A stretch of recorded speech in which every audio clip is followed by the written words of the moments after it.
할렐루야. 주님, 오늘도 여호와의 은혜와 은총을 감사드리나이다. 세상의 흥겨움과 세상의 풍요함 속에 빠져 정신없이 그리고 죄악인 줄 알지 못하며 깨닫지도 못한 상황 가운데 우리는 지난 일주일을 그리고 또 우리 인생을 살아왔나이다. 오늘도 여호와의 영광 앞에 우리 앞들여 후복하기를 원하여 싸우매 아버지, 우리의 연약함을 주님 불쌍히 여기시고 긍휼히 여겨주셔서 우리의 이 안타까운 영혼이 하나님의 귀한 은혜와 은총 가운데 다시 한번 회복되며 되살아나며 부활되는 귀한 은혜의 역사가 이루어지는 시간 되게 하여 주옵소서. 오늘 이 시간 이 주일 예배를 맞이하여 주 앞에 엎드려 보복한 사랑하는 귀한 아들과 딸들의 모든 심령들 그 머리마다 하나님의 이와 같은 은혜와 은총으로 함께하여 주셔서 영원한 새 생명의 귀한 은혜와 은총이 그리고 또 영원한 새 생명의 그 살아갈 천국을 사모하며 또한 아버지께 기대하며 온전히 주 앞에 영광을 돌려드릴 수 있는 귀한 심성으로 귀한 신앙으로 귀한 아들과 딸들로 변화받고 성장할 수 있는 은혜의 역사가 이루어지는 이 시간이 되게 하여 주시옵소서. 오늘도 여호와께서 우리의 지혜와 지식과 청기와 청명에 함께 하셔서 하나님이 선이 온전히 그리고 기뻐하실 만큼 아름답고 귀한 신앙으로 역사하여 주실 것을 믿고 감사를 드리며 예수 그리스도 이름으로 기도하여 싸움나이다. 아멘. 자, 이제 우리 마태복음 14장 마지막 26번째 시간입니다. 마지막 14장 마지막 26강 게네사렛에서의 구원에서 미치광이 삶의 생명의 빛을이라는 말씀으로 마태 14장 34절 36절까지입니다. 우리 같이 봉독합니다. 저희가 건너가 게네사렛 땅에 이르니 그곳 사람들이 예수신 줄 알고 그 근방에 두루 통지하여 모든 병든 자를 예수께 데리고 와서 다만 예수의 옷가에라도 손을 대게 하기를 간구하니 손을 대는 자는 다 나음을 얻으니라. 아멘. 제가 이 말씀 오늘 이 본문은 좀 길게 해야 되는데 많이 줄였습니다. 그래서 예수님께서 마태 14장은 두 왕의 비유라고 할 수 있다 그랬죠. 그래서 세상왕 헤롯, 그 다음에 만왕의 왕 예수라고 하는 것이고, 세상의 헤롯에 대해서도 우리가 많은 말씀을 드렸고요. 만왕의 왕 예수는 우리를 인간을 구원하시는데 빈들에서 구원하시고 산에서 구원하시고 바다에서도 구원하셨다. 그리고 이제 게네사렛에서 미치광의 땅에서 구원하신 그런 내용입니다. 그래서 오늘 보면 34절에서 36절까지인데 한번 더 살펴봅니다. 자, 그 근방에서 통지를 받고 많은 사람이 모여왔습니다. 예수님께서 이제 게네사렛 땅으로 오셨다라고 하니까 많은 사람이 왔죠. 이것은 곧 그 게네사렛이라고 하는 거라사 지방이라고 하는 곳에만 국한된 것이 아니라 천하 모든 만방에 통지하여 사람을 오게 했다라고 하는 것이죠. 다시 말하면 전도라는 의미인데, 하나님의 선하심과 인류를 죄의 결말인 사망으로부터 구원하시는 진정한 의미가 바로 오늘 이 말씀 속에 있습니다. 그래서 사람들이 예수신 줄 알고 그 근방에 두루 통지하여 모든 병자를 예수께 데리고 왔다라고 하는 것이죠. 전도했다라는 겁니다. 이는 다른 의미로는 하늘에서 청결함, 다시 말해 우리가 그 주기도문을 하죠. 하늘에서 뜻이 이루어진 것 같이 이 땅에서도 이루어지기를 원합니다 라고 하는 거. 그래서 하늘에서 청결함, 다시 말하면 죄가 완전히 뭐라 그럴까요? 청결케 됐다, 해결됐다. 다시 말하면 세상을 짓기 전에 세상을, 그러니까 창세기 1장 1절 이전에 하나님께서 먼저 영계를 창조하셨습니다. 그런 내용은 성경에는 없지만 그 하나님의 은혜 가운데 이러한 것을 기록한 그런 밀턴의 뭐 신라권 같은 곳, 제가 며칠 전에 제가 한 28년 전에 읽었던 책이 하나 있습니다. 빛이 있으라라는 그런 책인데요. 빛이 있으라. 그런 책인데 한번 잠깐만 보여드리도록 할게요. 저기 뭐야, 저기만 껍데기 표지만 한번 보여드리도록 하겠습니다. 이거 이렇게 너무 크게 생겼네. 당시에는 서대훈이라고 하는 집사님이셨습니다. 근데 지금 목사님이 되셨다고 그러더라고요. 이거를 조금 줄여볼까요? 이런 책입니다. 빛이 있으라라고 하는 이 한 권만 나오고 그 후속편이 나오기를 저는 좀 마음속으로 기대를 했는데 나오지는 않고 단절이 되고 말았습니다. 빛이 있으라라고 하는 이 책인데 제가 한 28년 전에 그러니까 이 책이 1986년도인가요? 나왔습니다. 그리고 말았는데 그 성경에서도 보면 그 성경이 아니죠. 이건 소설입니다. 밀턴의 신라곤 같은 그런 소설입니다. 우리나라에서 나온 소설책인데 그 하늘에서 하나님께서 세상을 짓기 전에 하늘에서의 반란, 다시 말하면 루시퍼의 하나님을 거역하고 반역하는 그런 죄악이 있었다. 그래서 그 죄악을 하나님께서 깨끗이 하시고 난 다음에 세상을 지으셨다라고 하는 게 이제 창세기 1장 1절입니다. 그래서 하늘에서 청결함, 이것이 이루어진 하나님의 뜻이 이제는 이 땅에서도 이루어지게 하는 하나님의 의도, 그리고 우리 성도들에게 부여하신 전도의 사명, 세상을 이제는 하나님의 뜻이 이 땅에서도 이루어지게 하는 어떤 뜻이 하늘에서 청결함이 이루어진 것처럼 하늘에서는 이미 그 루시퍼의 반역으로 인해서 죄가 만연했을 때 그것을 하나님이 깨끗하게 하신 것인데, 그리고 세상을 지었는데 그 마귀가 세상을 다시 혼돈스럽게 해서 죄악이 만연하게 된, 그래서 이 세상을 또한 이 땅을 하나님의 뜻이 이 땅에서도 이루어지게 하는, 하나님의 청결함이 이루어지게 하는, 죄악을 완전히 말끔히 해결하게 하는, 이것이 바로 하나님의 의도고, 그 하나님의 의도를 이루어지기, 땅에서 이루어가는 그 모든 사명을 성도들에게 부여하신 전도의 사명이다 라고 말하는 것입니다. 그래서 이것은 다시 한번 창세기 1장 28절에 번성하여 땅에 충만하라고 하신 명령과도 같은 의미다 라고 하는 것이죠. 그래서 주기도문은 다시 말하면 창세기 1장 28절입니다. 마태의 6장 10절에 보면 뜻이 하늘에서 이루어진 것 같이 땅에서도 이루어집니다. 이루어질 것입니다 라고 하는 것이죠. 이것은 창세기 1장 25절입니다. 그래서 아담과 하와에게 복을 주시며 그들에게 이르시되 생육하고 번성하여 땅에 충만하라, 땅을 정복하고 바다의 고기, 공중의 새, 땅에 움직이는 모든 생물을 다스리라 라고 하는 이 축복입니다. 그 주님의 뜻은 이 땅에서, 이 땅 위에 지구상에서 하나님의 형상과 모양으로 만들어진 인간이 영원한 지옥의 형벌에서 벗어나 영원한 영광의 천국에서 살아갈 수 있도록 하는 곧 인간 중에서 단 한 사람이라도 잃어버린 바 되지 않기를 원하시는 것이 하나님의 의도입니다. 인간이라고 한다면, 인간의 생명이라고 세상에 태어났다고 한다면, 사람이라고 한다면 다 구원받기를 원한다. 이것이 이제 마태복음 18장입니다. 그래서 14절에 보니까 이 소자 중에 하나라도 이루어지는 것, 잃어버려서 지옥의 형벌을 받는 것은 하나님의 뜻이 아니다.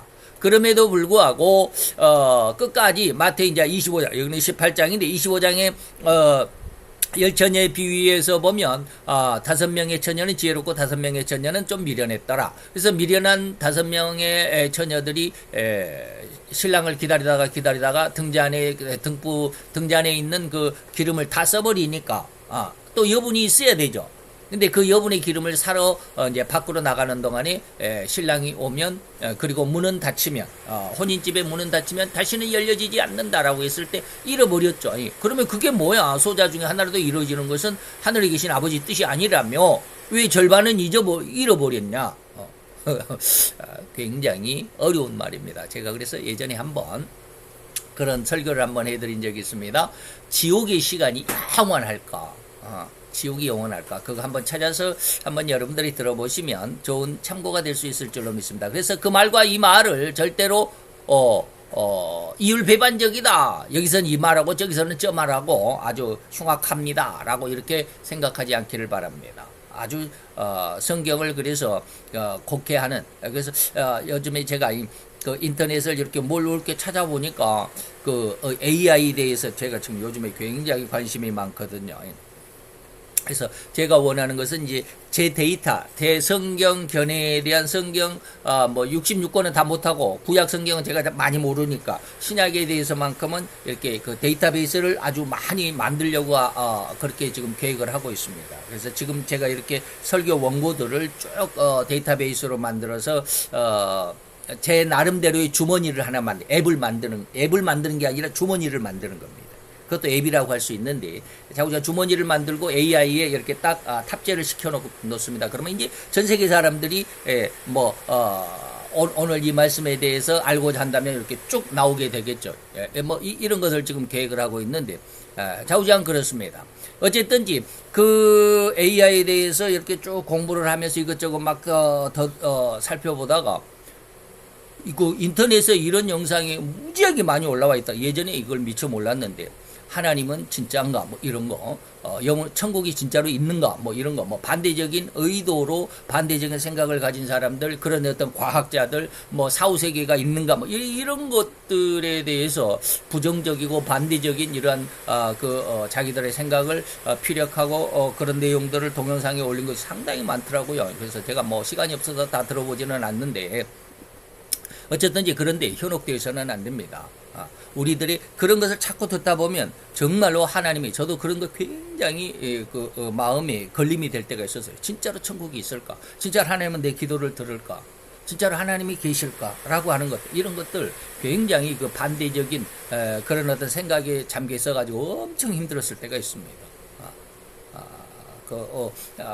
하나님을 막 반대하고 싶었을 때 교회를 하고 있을 때 성도들을 이제 다 그 차량 운행해가고 성도들을 모아놓고 그리고 예배를 드리고 그리고 또 예배가 끝나고 점심을 갈라먹고 이제 이렇게 집으로 다 보낼 때 또 이렇게 차량 운행을 쭉 해줘야 되잖아요. 그때는 뭐 저 혼자니까 전도사도 없고 그러니까. 그때 이제 집에 갑시다 하고 이제 다 갈 때 성도들은 이제 계단을 이렇게 쭉 내려가는데 맨 뒤에서 내가 이렇게 내려가면서 그 계단을 내려가는 성도들을 보면서 무지하게 안타까웠어요. 야, 이 사람들은 도대체 뭘 믿고 이렇게 천국을 있다라고 이렇게 믿을까라는 그런 생각이 들 정도였어요. 그렇게 심각했어요. 예. 그럴 때 하나님이 엄청나게 혼내셨어요.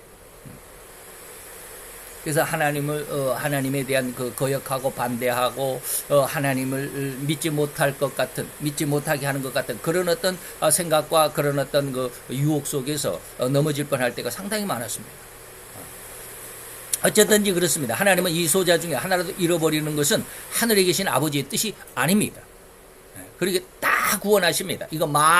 그래서 저 감리교나 성결교나 이쪽에는 이제 알미니안 신학이라고 그러는데 우리 장로교는 칼빈 신학이라고 그러죠. 칼빈 교리에서 말하는 것은 택자가 있다라고 이렇게 말하고 참 너무 멀리 가는데 알미니안주의에서는 만인택고 모든 사람이 다 구원받는다. 그러다 보니까 그냥 뭐 예수를 믿어도 구원을 받고 뭐 부처를 믿어도 구원을 받고 무슨 뭐 알라신을 믿어도 구원을 받고 이렇게 알미니안주는 나가버리거든요. 그럼 곤란합니다. 그게 아니에요. 그래서 마태 25장을 제가 말씀드린 겁니다. 마태 25장의 그 미련한 다섯 처녀의 의미가 무엇인 줄 잘 이해할 수 있어야 됩니다. 바로 이러한 사명을 위해서 하나님이신 독생자께서 이 땅에 인간의 육신을 입고 오신 것입니다. 무엇을 위해서? 이 소사중 세상에 인간이라는 생명을 가지고 태어난 사람은 단 한 사람이라도 잃어버리는 것은 하나님의 아버지의 뜻이 아니기 때문에 그들을 다 구원하기 위해서 예수님께서 인간의 육신을 입고 세상에 오셨다. 그리고 자기 생명을 희생하면서 많은 사람을 위해서 내가 대속물로 대신 속죄 제물로 주기 위해서 세상에 오셨다. 그래서 영원한 지옥의 형벌 그리고 멸망에서부터 그 죽음에서부터 구원해서 영원한 천국으로 인도해 가시기 위해서 예수님이 이 땅에 육신을 입고 오셨다라는 것입니다. 이런 예수님의 소문이 널리 퍼진 곳은 마가에 의하면 이 장소 지금 우리가 본문으로 하고 있는 이 장소가 어디냐면 마가복음에는 뭐라고 기록을 하고 있냐면 군대 귀신이 들린 자를 고쳐주셨다라고 하는 곳인데 다른 이름으로 말하면 게네사렛 땅이다. 때로는 거라사 지방이다. 게네사렛 지방이다. 거라사 지방이다. 발음이 좀 다릅니다. 경상도 발음하고 전라도 발음하고 조금 틀리듯이 말이죠. 어떤 사람들은 게네사렛이라고 그러고 어떤 사람은 거라사라고 그러고 비슷하죠.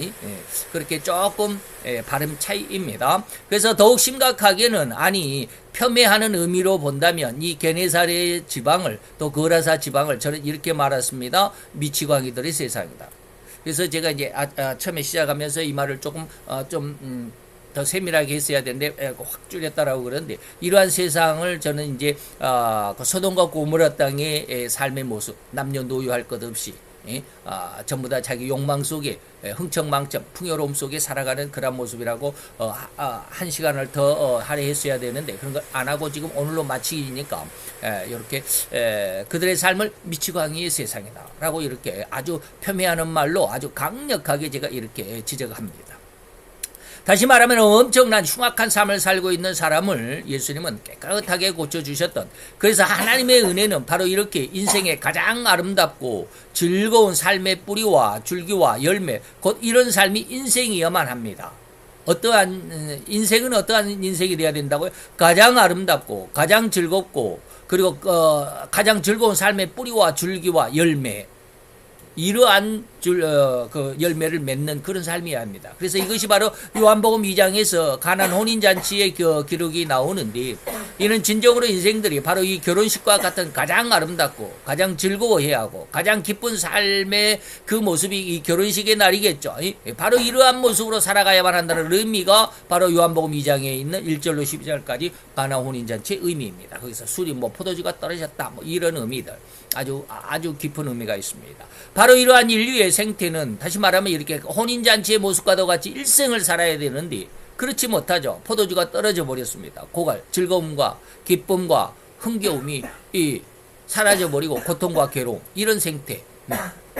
다시 말하면 거라사 지방이 군대의 귀신 들린 자와 같은 그런 인생으로 모든 즐거움이나 기쁨을 잃어버리고 그래서 흉악하고 가장 난폭한 삶을 살아가고 있는 상황이 바로 정확한 인격적인 삶이 되지 못하고 오로지 자기의 이익과 욕망만을 추구하는 미치광이의 삶이 바로 온 인류의 삶이다.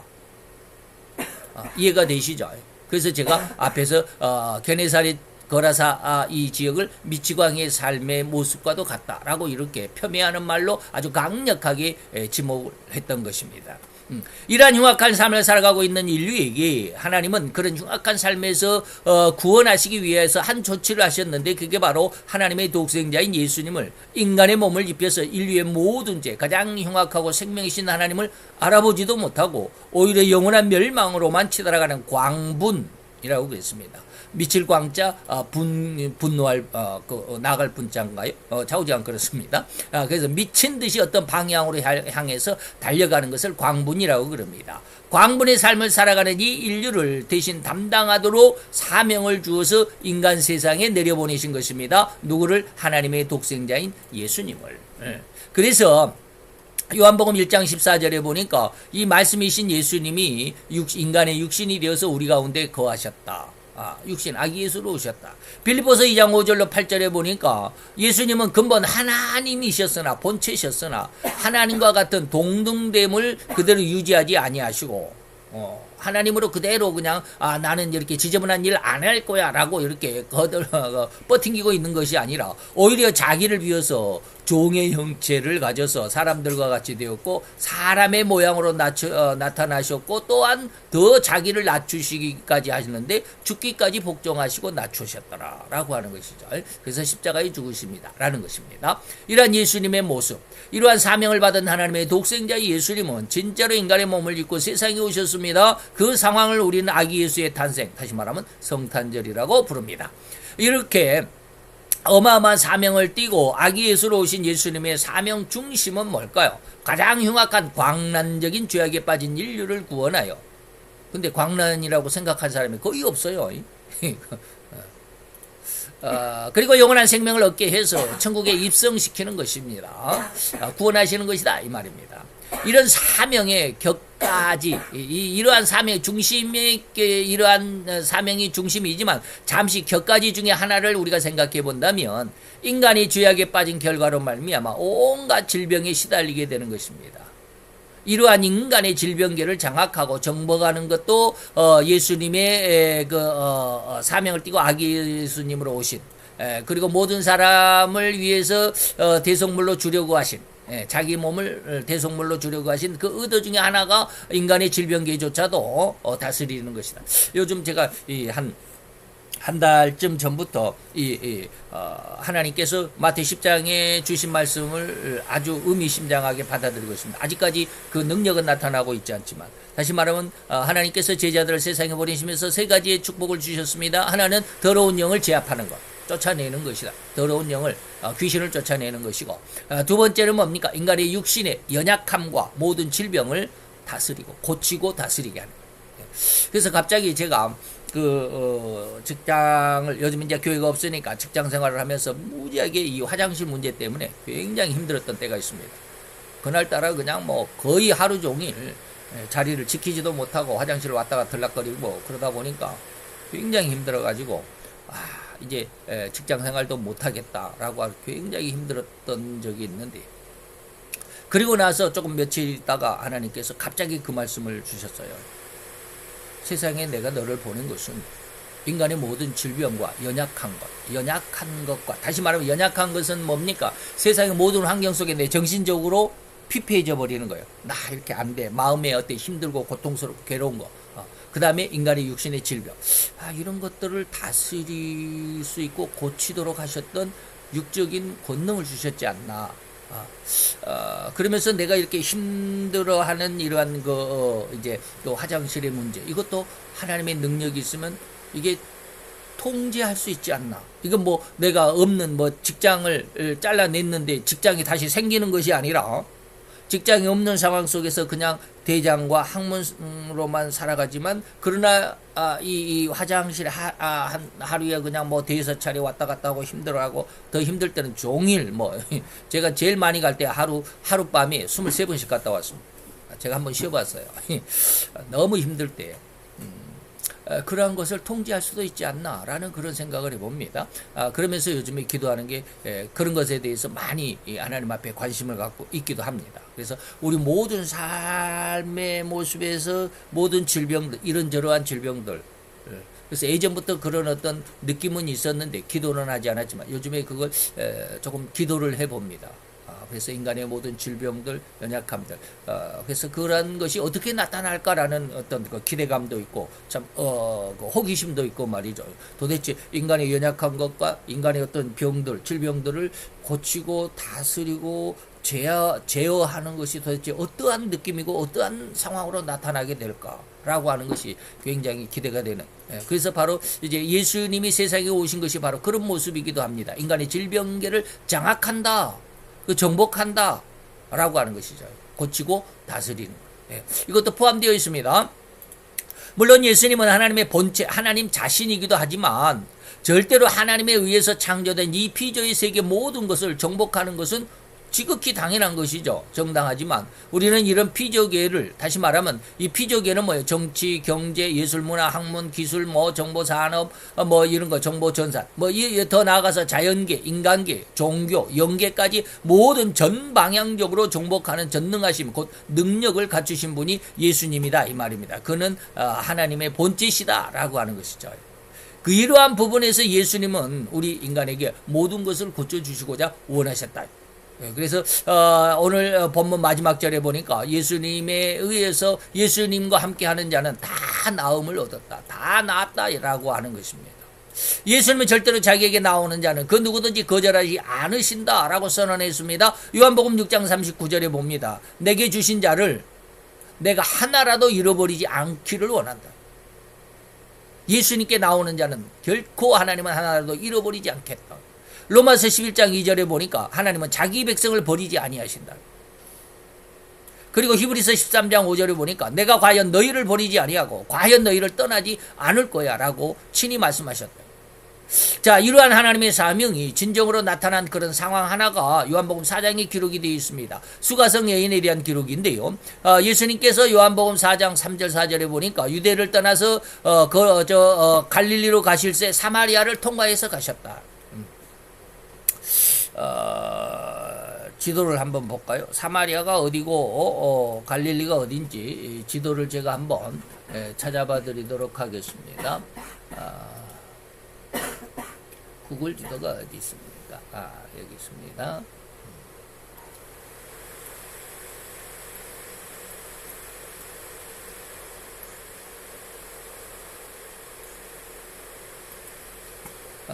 구글 지도를 좀 맞춰서 들어가 버렸냐. 아,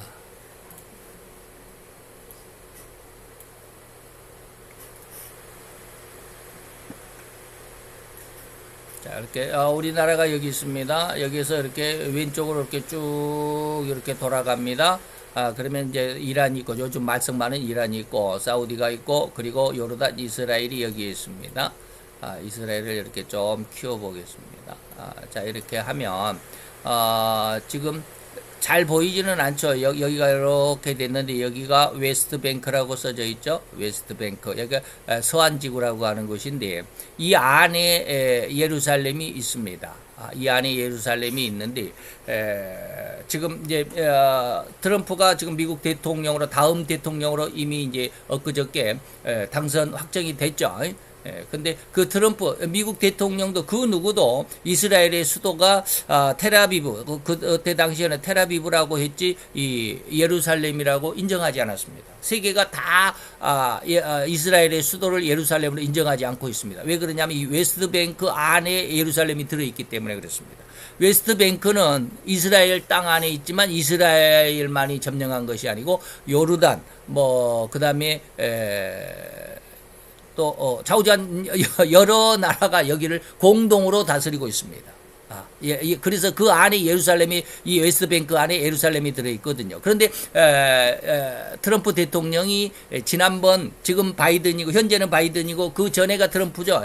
그리고 이제 바이든한테 넘겨주고 다시 이제 다음에 대통령으로 또 다시 선출이 됐는데, 지난번 대통령 직임 당시에 이 예루살렘을 이스라엘의 수도로 선언해 버렸습니다. 그리고 예루살렘에 미국의 대사관을 옮겼습니다. 지금 현재 그런 상태입니다. 그래서 예루살렘 이쪽이고요.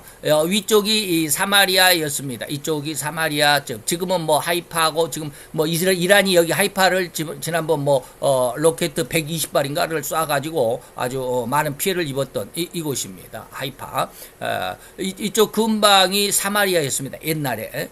그러면 거기가 뭐냐면 이게 디베리아스라고 하는데 이게 바로 디베리아입니다. 우리 성경에서 나오는 이 디베리아. 그러니까 유대는 여 밑에 지방이죠. 이 밑에 지방이 유대. 옛날 지금은 웨스트뱅크니 한데 여기는 옛날에는 웨스트뱅크가 없었으니까 여 밑에 유대 지역에 있다가 갈릴리가 아마 여 밑에 어디 헤브론 그다음에 여 밑에 어디 있었을 거 베들레헴이 어디가 있을 겁니다. 지금은 자세히 안 나오는데 여 밑에 지방에 있다가 여 윗지방 사마리아로 가야 되는데 예수님은 이 디베리아를 일부러 이 디베리아 바닷가를 지나가셨다라고 하는 그런 의도, 그런 말씀입니다.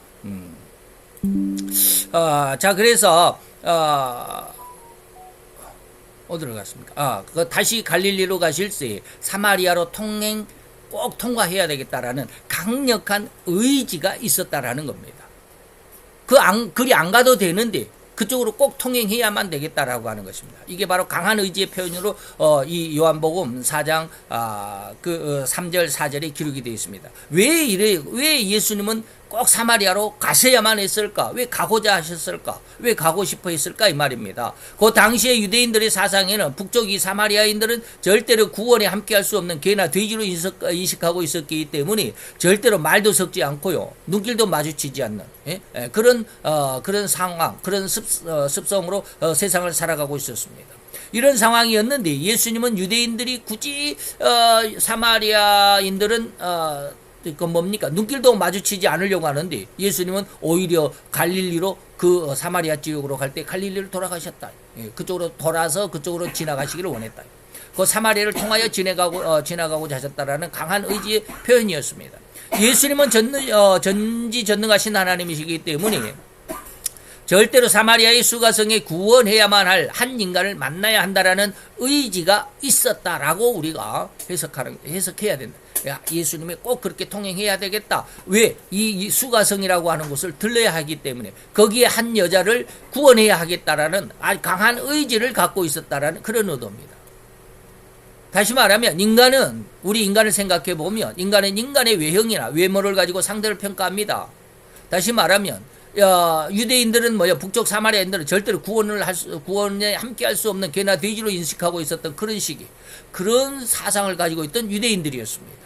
그러니까 인간은 바로 그렇다 이 말입니다. 인간은 외형으로 또 외모를 가지고 상대를 평가하고 평가할 수밖에 없는 그런 나약한 인생들의 모습이지만 결코 하나님은 그러한 외모에 절대로 이리저리 휘둘리지 않습니다. 라고 하는 것입니다. 그래서 사도행전 10장 34절에 보니까 하나님은 사람의 외모를 취하지 않는다. 잘 입었다고 해서 얼굴이 잘났다고 해서 체격이 좋다고 해서 하나님이 택하고 아주 비리비리하고 뭐 질병이 아주 맨날 이렇게 힘들어하는 사람은 하나님은 외면하신 그런 하나님이 아니시다. 예. 역대상 28장 9절에 보니까 여호와께서는 뭇 사람의 마음을 감찰하신다. 외형이 아니라 마음을 감찰하신다.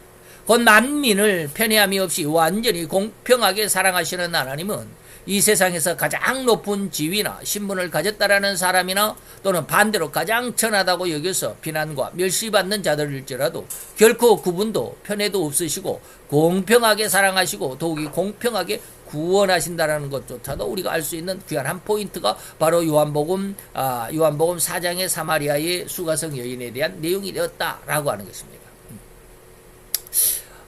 이를 우리 인간의 절대적인 성품이지 않겠나. 다시 말하면 인간의 모습은 뭐예요? 아까 아까 뭐라고 그랬어? 인간은 인간의 외형이나 외모를 가지고 상대를 평가하고 평가할 수밖에 없는 그런 상황이죠. 다시 말하면 인간은 뭐예요? 자기 아들과 딸을 그 누구보다도 더욱 사랑하는 심정을 가지고 있습니다. 제 아무리 잘나고 훌륭한 사람이 나타났을지라도 그저 제3자의 입장으로 칭찬만 할 수 있죠. 참 잘했네, 훌륭하네. 그러나 정작 그 사람이 세상에서 가장 못나고 흉악한 죄인일지라도, 다시 말하면 그 자기 자식은 세상에서 가장 못나고 가장 흉악한 죄인일지라도 그 부모는 절대로 그 자기의 자식을 외면하지 않습니다.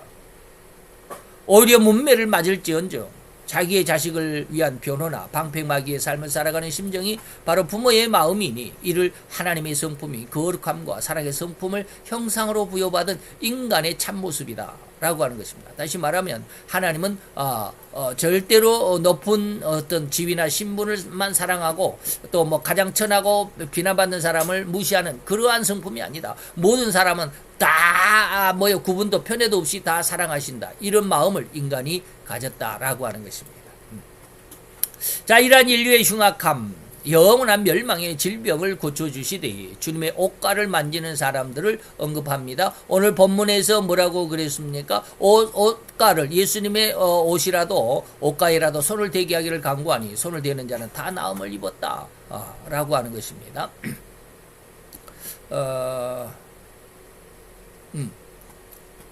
자, 주님의 옷가를 만지는 사람들을 언급하십니다. 이는 예수와의 관계가 끊어진 사람들의 모습이 아니고 옷가를 만졌다라는 것은 뭐냐? 그들에게 예수를 진정으로 믿는 믿음의 마음이 있었다.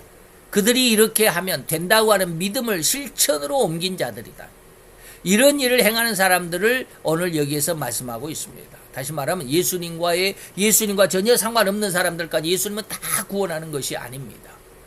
예수님 안에, 예수님은 자기 백성을 구원한다고 그랬습니다. 그래서 예수님과 접선이 될 수 있는 그 지점을 가지고 있는 사람, 믿음을 가지고 있는 사람. 그렇기 때문에 주님은 신자들의 극히 작은 믿음일지라도 절대로 외면하지 않습니다. 단 하나라도 잃어버린 바 되지 않기를 원합니다. 절대로 그들이 그러한 너무나도 초라하다라고, 너무나도 작다고 여기는 믿음일지라도 가장 결합력 있게, 가장 강력하게 붙잡으신다라는 강한 하나님의 마음을 표현하는 것이 오늘 본문의 내용입니다. 그래서 마태 25장에 보면 40절에 내 형제 중에 지극히 작은 자 하나에게 한 것이고 내게 한 것이기 때문에 너는 하나님의 그 마음을 잘 이해해서 하나님의 마음과 같이 살아라, 이런 뜻입니다.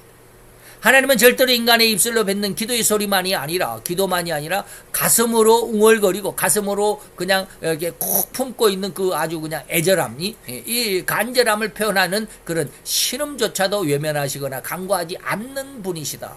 그래서 출애굽기 6장 5절에 보니까 이스라엘 자손이 신음을 들었다라고 하나님 말씀하십니다. 꼭 드러내는, 밖으로 입술로 고백하는 것이 중요하지만, 그러나 입술로 고백하는 것뿐만 아니라 더 나아가서는 가슴 속에 담고 있는 그 응어리 같은 그 신음조차도 하나님은 듣고 우리의 그 응어리를 해결해 주신다, 이런 뜻입니다. 그렇기 때문에 신자는 절대로 자기 스스로 하나님 앞에서 떠나는 어리석음에 휩쓸려서는 안 됩니다. 하나님은 나를 외면하셨나 봐. 아까 제가 그랬잖아요. 제가 목사이면서도 성도들이 예배를 마치고 가는 모습을 보고 정말로 안타까워했거든요. 저 왜 교회로 나올까 뭐. 거기에 그 상황에 휩쓸렸으면 저는 이미 이 자리에 없을 것입니다. 그러겠죠. 많은 사람을 하나님의 품에서부터 빼앗아서 지옥으로 쳐넣는 그러한 아주 악한 사역을 하고 있을지도 모릅니다. 근데 이런 하나님 앞에 절대로 자기 스스로 하나님 앞에서 떠난 어리석음에 휩쓸려서는 안 됩니다. 하나님의 오늘 성품을 한마디로 말씀을 드렸습니다. 이런 하나님의 성품을 굳은 마음으로 믿는 믿음을 견지한다는 것은 어깨에 짊어진다는 뜻입니다. 어깨에 짊어지고 끝까지 가자 이런 뜻입니다. 절대로 세상의 운명론 아까 제가 이제 잠시 제가 AI 공부를 하려고 인터넷에 많은 강의를 뒤져보다가 이런 사람들도 있더라. 하나님을 거역하고 진짜 하나님이 있을까? 하나님은 진짜로 만들어지지 않았을까? 뭐 천국은 있을까? 뭐 이런 운명론 같은 거. 여기에 자신을 내던져서 하나님을 떠나는 안타까운 마귀의 유혹에 발을 들이지 말기를 더욱 간절한 마음으로 권면해 드립니다. 오늘 하나님은 우리에게 이 흉악한 미치광이 같은 삶 속에서도 우리를 구원하시기를 원하셔서 스스로를 희생하셨던 그 하나님의 마음을 잘 이해할 수 있기를 축원해 드립니다. 계단 할렐루야. 주님, 오늘도 여호와의 귀한 사랑과 은혜와 은총을 감사드리나이다. 주의 영광 앞에 있는 아버지의 어리석고 약한 저들의 무리, 저희들의 인간의 모습들, 그러나 하나님의 형상과 모양으로 닮아서 하나님의 가장 심혈을 기울여서 가장 큰 사랑으로 인간을 지으셨기에 결코 하나라도 잃어버린 바 되지 않기를 원하셨나이다. 그 마음을 오늘 이 시간 다시 한번 헤아렸기를 아버지, 우리의 모든 심령 속에 깊은 믿음에 그리고 아버지의 삶의 근간으로 삼을 수 있는 은혜가 있게 되기를 원합니다. 우리의 모든 지혜와 지식과 청기와 청명의 주님 하나님의 하늘의 것으로 충만하게 채워 역사하여 주셔서 하나님이 선이 온전히 그리고 기뻐하실 만큼 아름답고 귀한 신앙으로 잘 성장할 수 있도록 인도하시고 보호하시며 지켜주옵소서. 하나님이 역사하여 은혜를 도와여 주실 것을 믿고 예수 그리스도의 이름으로 감사하며 기도하여 싸움나이다.